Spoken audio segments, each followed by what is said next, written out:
Halo guys, Assalamualaikum warahmatullahi wabarakatuh. Ketemu lagi di YouTube channel aku dan terima kasih banyak buat kalian yang udah klik video ini. Nah guys, jadi di video kali ini aku sudah menyiapkan satu cerita horor yang berjudul Meteng Tembean. Nah, jadi cerita ini ditulis oleh Jerok Point yang aku dapatkan dari Twitter. Nah, jadi buat kalian yang mau baca langsung ceritanya, nanti linknya aku simpan atau aku siapkan di deskripsi ya guys. Nah, tapi sebelum kita masuk ke alur ceritanya, jangan lupa buat kalian yang belum subscribe, jangan lupa di subscribe, like, share, and comment sebanyak-banyaknya agar aku makin semangat lagi untuk membuat videonya dan aku makin semangat lagi untuk menge-share cerita-cerita horor ke kalian. Oke guys, bagaimana cerita dan kisahnya? Langsung aja kita masuk ke alur ceritanya. Check it out. Satu sepeda motor bebek ditumpangi beban penuh melintas menembus jalanan gelap berkabut di bawah kaki gunung. Tampak pasangan muda yang tengah hamil tersebut menuju ke satu rumah berhalaman luas yang sebagian besar materialnya terbuat dari kayu. "Permisi Mbah," salam Rudi.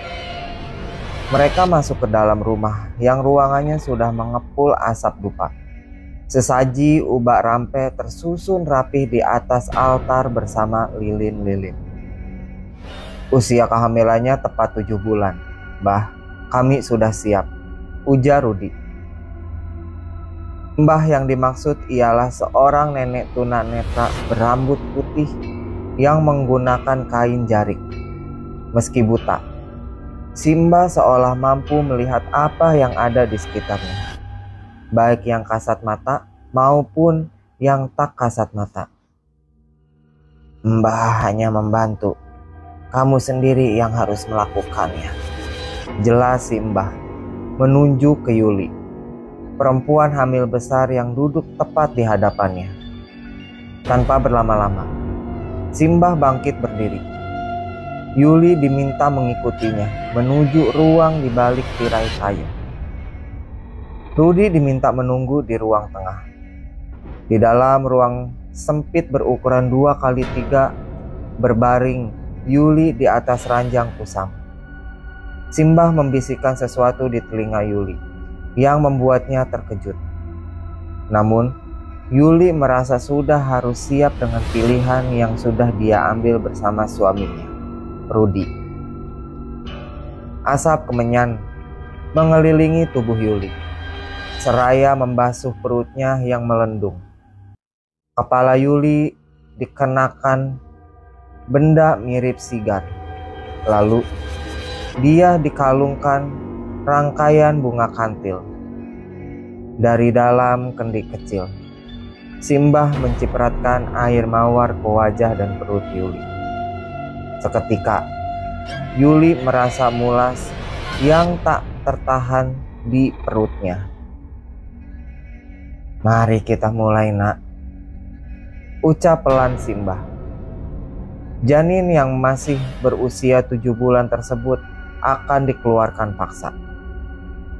Dengan beberapa kali hentakan nafas, janin bersimbah darah keluar dengan mudah namun tidak menangis. Yuli memperhatikan bayinya yang sejatinya sudah berbentuk utuh. Simbah menepuk-nepuk sang bayu hingga akhirnya menangis.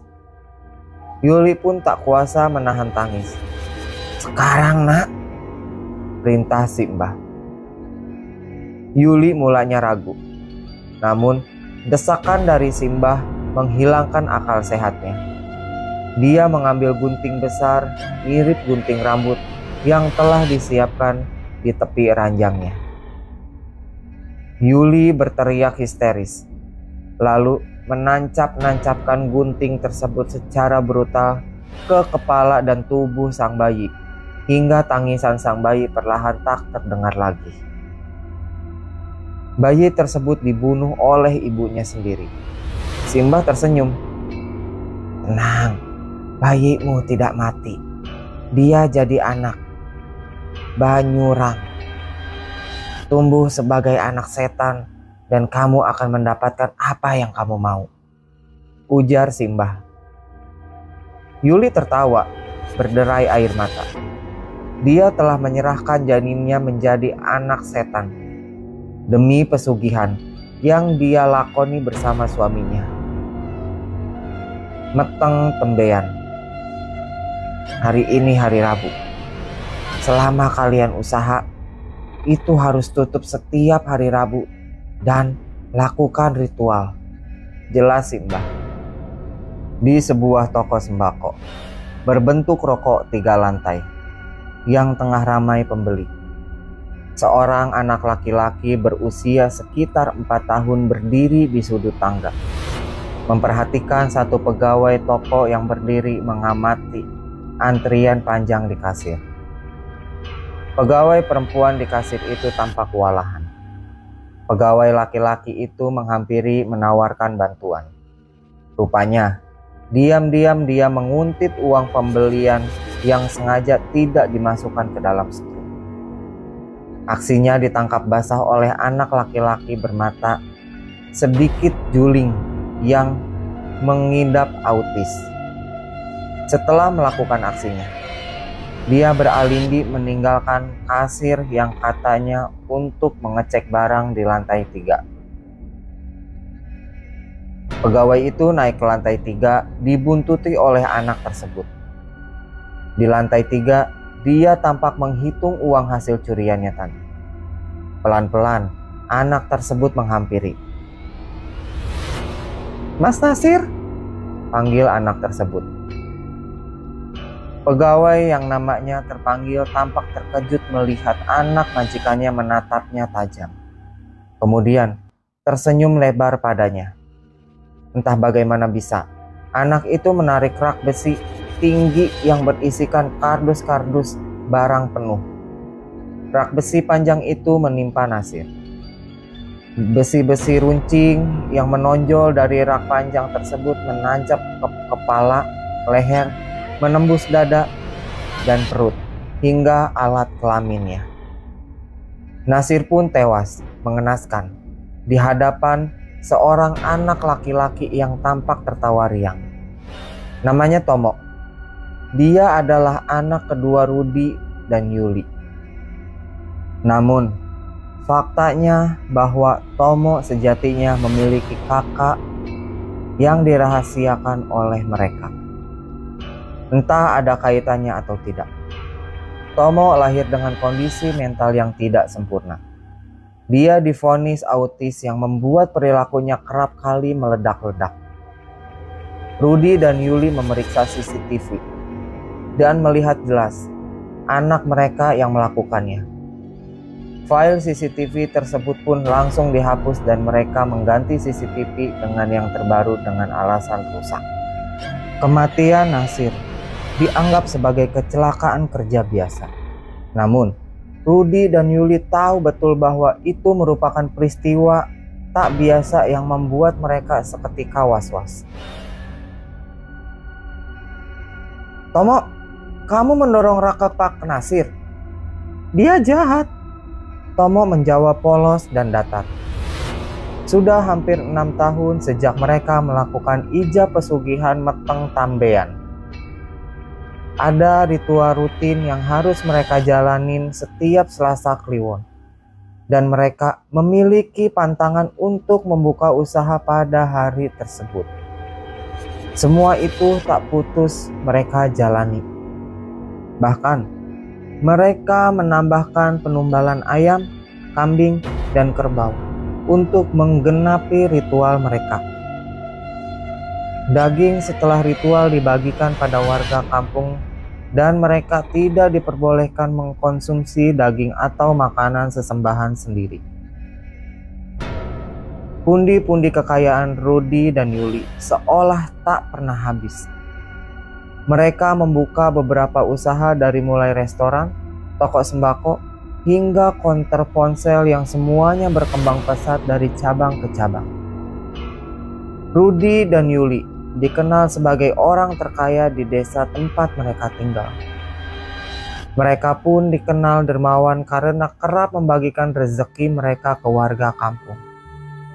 Kematian Nasir bukan kali pertama yang ganjil. Sebelumnya, ada pemilik ruko yang menolak menjual rukonya pada keluarga mereka.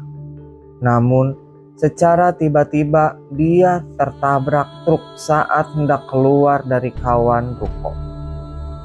Lagi-lagi, kala itu Tomo menjadi saksi yang menatap lurus saat korban tertabrak truk hingga kepalanya pecah dan tewas di tempat. Pada akhirnya, pihak keluarga yang menjadi ahli waris pun memutuskan untuk menjual ruko mereka pada Rudi. Mereka menyadari bahwa ada yang tidak beres dengan anak mereka. Tomo tidak hanya sering berbicara dan bermain sendiri. Dia mengatakan bahwa dirinya memiliki teman. "Ini temanku, dia kakakku juga," ucap Tomo saat ditemui sedang tertawa dan bermain lari-larian sendiri di ruang tengah. Mendengar itu, Yuli merinding seketika.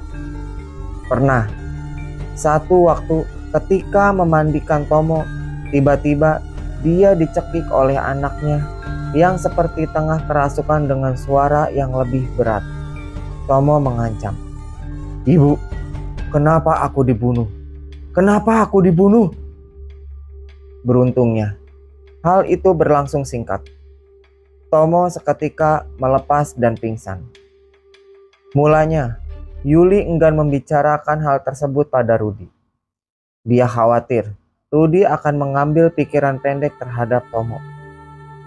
Hal-hal tak masuk akal terus terjadi di rumah mereka, termasuk bingkai tikus yang kerap ditemui di dalam kamar Tomo. Beberapa kali di mulut Tomo ada bercak darah, bau yang membuat mereka berpikir bahwa Tomo telah membunuh dan memakan tikus itu hidup-hidup. Sampai satu ketika mereka kembali ke Simbah yang membantu mereka melakukan pesugihan. Mereka berharap dapat pertolongan untuk Tomo. Namun, mereka malah mendapati hal yang tak mereka duga. Rudi dan Yuli seketika teringat kematian-kematian orang di sekitar mereka yang secara tak langsung melibatkan Tomo.